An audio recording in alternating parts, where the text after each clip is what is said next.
This Family Life News podcast is made possible by the support of listeners like you.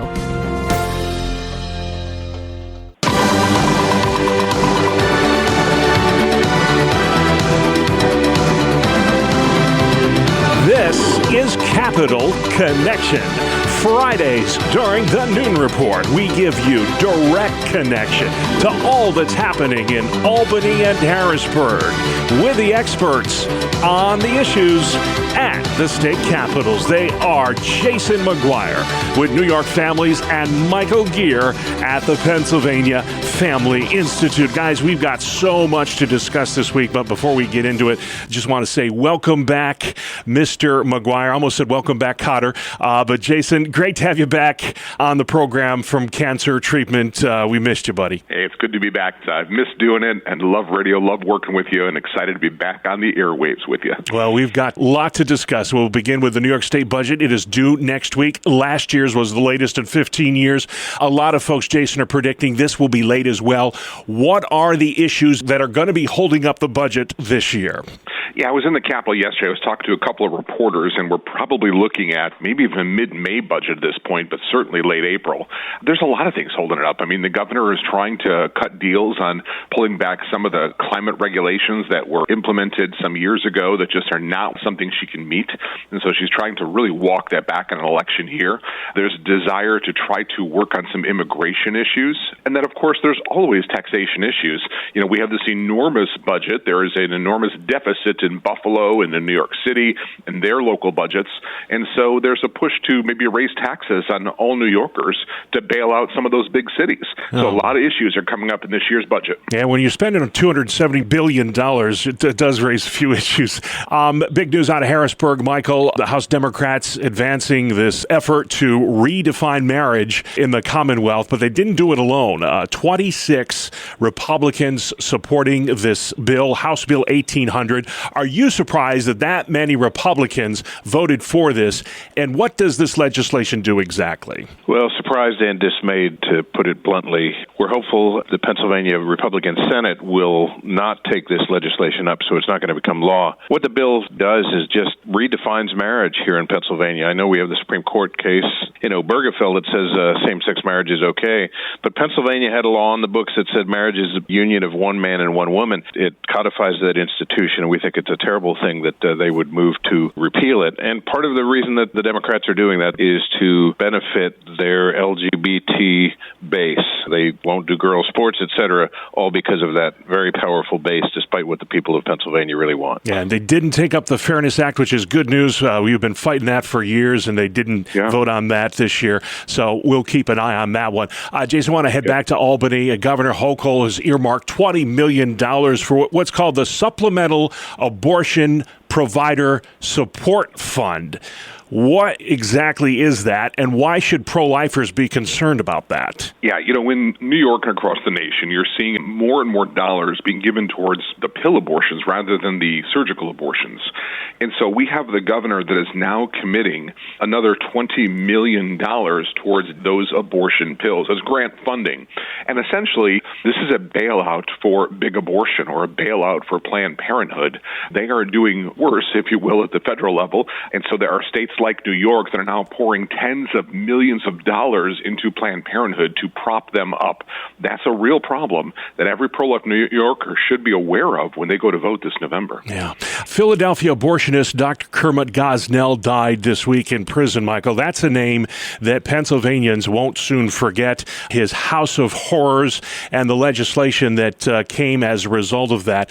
Talk, if you would, about that legacy of death that he left in the Commonwealth, and we're still feeling the effects of today. Yeah, that term House of Horrors doesn't do justice to what was going on in Kermit Gosnell's abortion clinic. Just atrocious, horrific circumstances there. He was convicted of murder because of the indiscriminate killing of babies through botched abortions that were born alive, and he would snip their spinal cord. And that led to murder charges that put him in jail. But also what was found in the investigation of his clinic was decrepit conditions that put women's health at risk. And out of that discovery, basically, the legislature passed a law that put strict health and safety regulations on abortion clinic that ended up with nearly a dozen of those clinics closing across the state because they either refused to meet those health and safety standards or simply failed in future inspections. So there was some good that came out of it, but it did highlight just how gruesome the abortion industry is across the board. Yeah.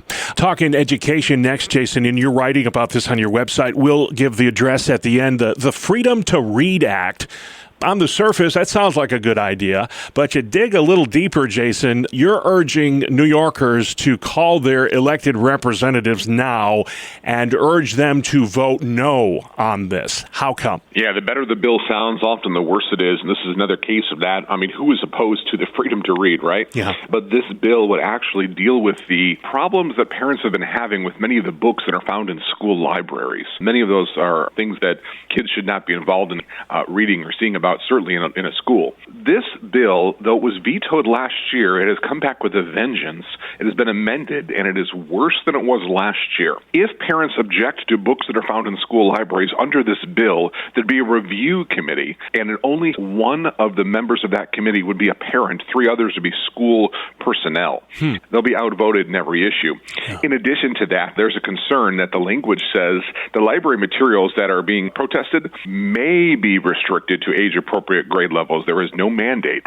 And so who knows what some activist librarian in a school somewhere could be putting into our kids' viewing. Parents really have to step up and get involved to protect kids in public schools. All right, we'll give more on that at the end. Thanks, Jason. I want to bring up a big issue in Pennsylvania. That's human trafficking, Michael. The first ever anti-human trafficking caucus, chaired by your friend Chris Dush, met this week. How big of a problem is this in Pennsylvania? And what can this newly formed legislative body do to help end the scourge of human trafficking? We really salute the establishment of this new caucus, and it's a problem that demands immediate attention because human trafficking is not just an abstract global issue, it's embedded in Pennsylvania communities.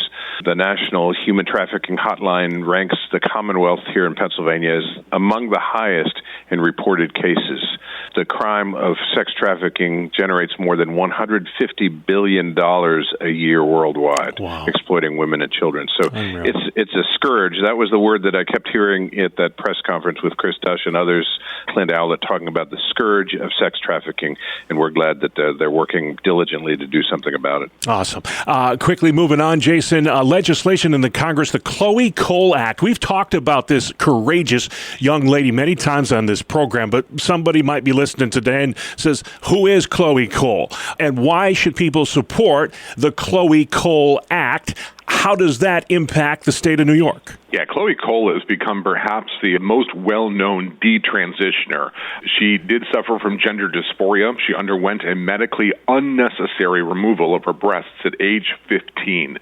And now that she's detransitioning, she has really been in the forefront of this. And so there is this piece of legislation named the Chloe Cole Act. This would really strongly discourage hospitals and medical professionals across the United States, including states like New York, from engaging in sex reassignment surgeries, from hormone procedures, things that really just have this devastating impact on young kids. The Chloe Cole Act is a bill that, if it becomes law, would have an impact on the Empire State in ways that our state legislature presently will not do. And once again, it is important that we take action to protect these kids.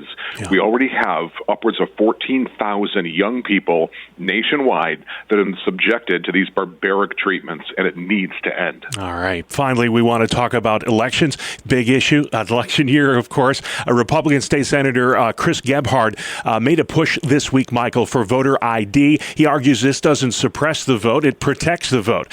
Is this an issue that at the state level, Democrats can get behind this year? Well, if you're just talking about rank-and-file Democrats across the Commonwealth of Pennsylvania, they can get behind it because the Pew poll says that 71% of Democrats and Democrat-leaning independents support voter ID at the ballot box when people go and vote. 95% of Republicans favor it. But when you get into the politicians that make the difference or make the vote on whether we get voter ID, that's a different story. The Democrats have steadfastly stood against this. One can, I think, legitimately ask the question, why? If it's so popular, what are they trying to hide or what are they trying to allow to continue, which might be voter fraud. All right. Well, we're out of time this week, guys. It's the fastest 10 minutes in radio, but I'm sure folks have questions about some of the topics they heard today, or they simply would like to learn more about New York families. Jason, you have a wonderful website. Where can folks go to find out more? NewYorkFamilies.org. Stay informed on all the issues in Pennsylvania. Lots going on in Harrisburg. Michael, where can folks find you? PAFamily.org.